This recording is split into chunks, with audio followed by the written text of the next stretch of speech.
Hey guys, Dave with First Place Auto Parts, and today in the shop we've got the white C10 shop truck because we're going to do some upgrades to the brake system today.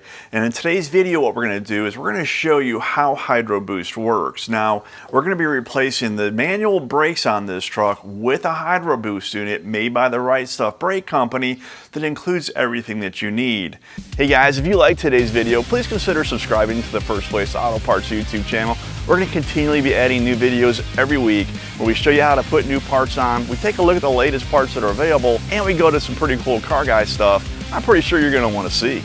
The HydroBoost unit that we're going to be installing on our C10 truck is designed specifically for that vehicle, which means it comes with the brackets needed to mount the HydroBoost unit itself to the firewall.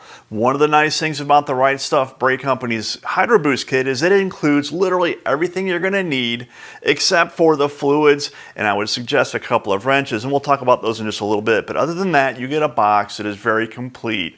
I did a video earlier, so if you want to see that, I'll put a link in the description below for the video where I showed all the products and all the components that come with the HydroBoost kit from the Right Stuff. But let's just take a look at it now on the top of the workbench. And what I've got is I have a new power steering pump that I'm going to install on this truck. The old one makes a little bit of a whine at startup. It leaks continuously.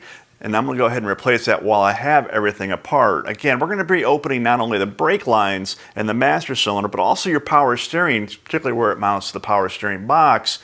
So to have new components to do it right the first time is going to be important. Look, if your old power steering pump works just fine, isn't leaking, you can go ahead and try to use that. Just know that a HydroBoost unit is powered by the power steering pump. So the power steering pump, it's going to be doing double duty. It's not only going to be working for the power steering, but it's also going to be working on your brakes. So you want to make sure that you have a pump with enough capacity and is relatively healthy to start with. So now let's go ahead and take a look at what we have here. So we've got the power steering pump, the HydroBoost unit itself, and the lines. Now, when you're working with HydroBoost, you're going to have a high pressure or a feed line, and then you're going to have what they call a return line or a low pressure line.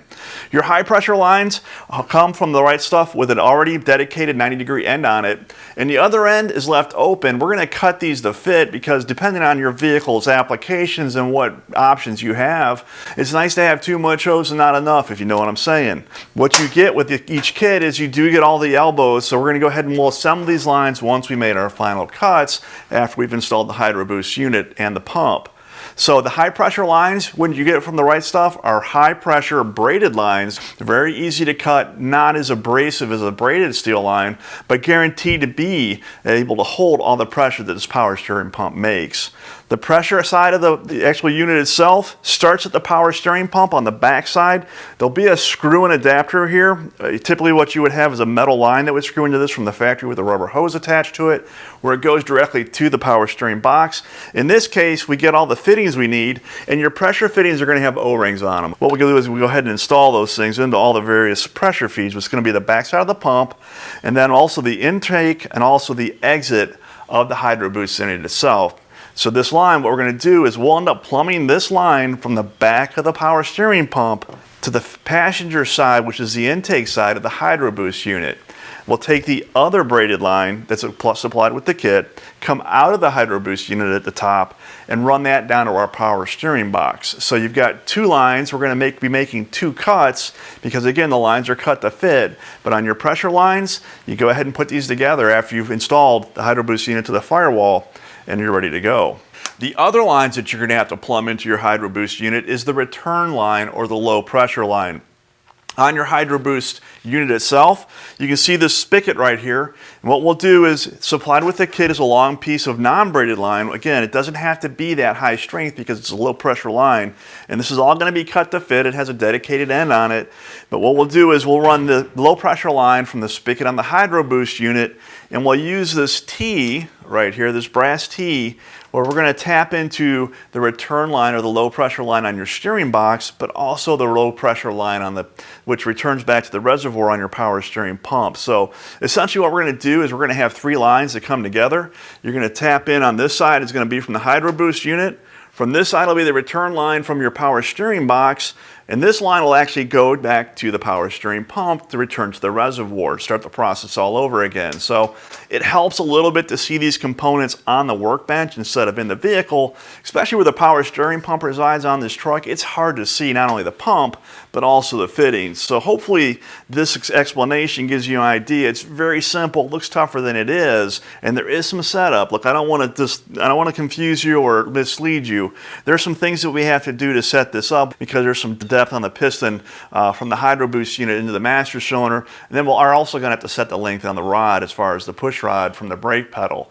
But in regards to how the kit works, you've got high pressure and low pressure. The high pressure leads from the pump to the HydroBoost unit, from the HydroBoost unit to your power steering box, and then the return lines, the low pressure units, they connect with the T. So it's pretty straightforward, guys. Look, it couldn't be any easier. I'm really excited to feel the difference because, again, manual brakes just aren't that much fun. You take for granted having what power brakes feels like in day-to-day driving.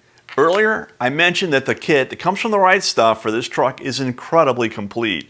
I did a video earlier where I reviewed all the various components and the fittings that come with that. So if you want to see in detail what comes with a kit from the right stuff sold by First Place Auto Parts, I'll put a link in the description so you can see that. But the kit itself is very complete, but there are a couple things that you're going to need to have on hand in addition to the kit. We're going to be tapping into the brake system. We're going to be taking the old master cylinder off, and eventually you're going to have to not only bench bleed your new master cylinder, but you're going to have to bleed the brakes.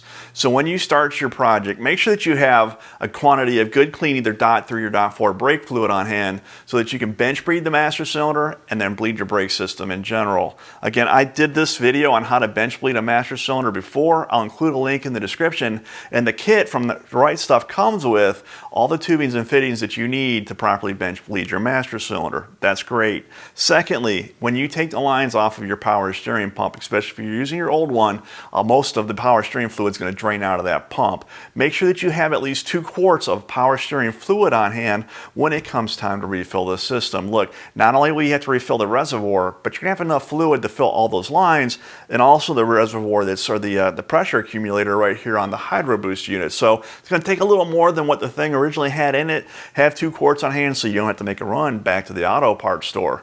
And finally, in regards to tools, really there's only 2 special tools that I can recommend is a pair of line wrenches. This line wrench is good for 3/8 and 7/16. This one's good for 9/16 and 1/2 inch. There's going to be a couple of fittings you're going to run into, like the back of the power steering pump, and also your steering box line and the brake lines that go into your master cylinder that you're going to want line wrenches for. The actual lines themselves and the fittings are hollow, and they're very easy to either crush or deform. Line wrenches fixes that and will keep you from cussing later on, believe me. So get yourself some line wrenches, and if you're going to put a new power steering pump when you start this project, look, having a healthy power steering pump is important. On this truck, it's been leaking for a while from the shaft.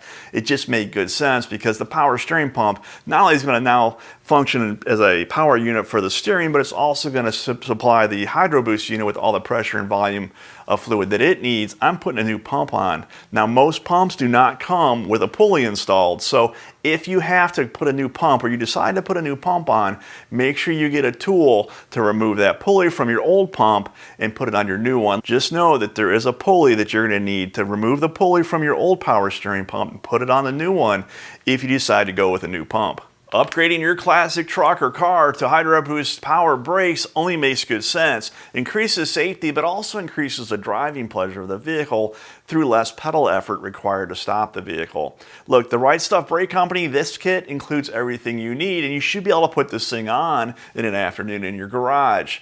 Go to the First Place Auto Parts website, which is open 24/7, to find all the Right Stuff brake companies and to find out which HydroBoost kit is right for your application. Guys, I hope you enjoyed this video and it showed a little bit of light on what it takes to put a HydroBoost unit in. Look, every vehicle is going to be different, but essentially it's pretty straightforward. There's a high pressure and a low pressure, and everything in between is included in the Right Stuff brake company's HydroBoost brake kits. Until next time, guys, keep the hammer down and keep it in the guardrails.